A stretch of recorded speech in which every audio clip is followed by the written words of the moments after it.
یہ لیلۃ الجائزہ کا کوئی خاص مجرب وظیفہ بتائیں جو مال و دولت کے لیے، یہ قرض آسانی کے لیے ہو؟ کروڑ پتی بننے کے لیے، خوشحالی کے لیے، عزت کے لیے، مال کے لیے، دولت کے لیے لیلۃ الجائزہ، یعنی کہ یہ ایسی جائزہ والی رات ہے، انعامات والی رات ہے، اس میں جو چاہے انعام دے سکتا ہے۔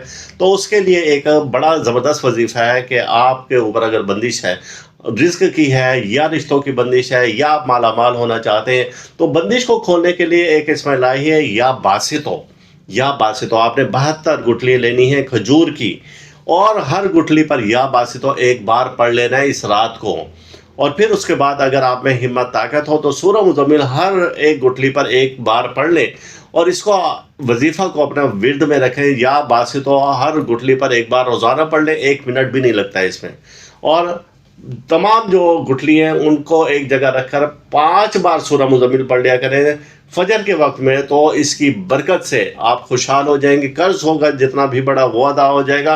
اور لیلۃ الجائزہ کیا ہے؟ لیلۃ الجائزہ چاند رات کو کہا جاتا ہے، جسے ہم شاپنگ کر کے ضائع کر دیتے ہیں۔ لیلۃ الجائزہ چاند رات کو کہا جاتا ہے، جسے ہم میوزک سن کر اور گھوم پھر کر ضائع کر دیتے ہیں۔ یہ انعامات لینے والی رات ہے کہ اللہ تعالیٰ بخشش بھی فرماتے اس رات کو اور انعامات بھی دیتے ہیں، کیونکہ حدیث پاک ہے کہ مزدور کی مزدوری اس کے پسینہ خشک ہونے سے پہلے دے دی جائے۔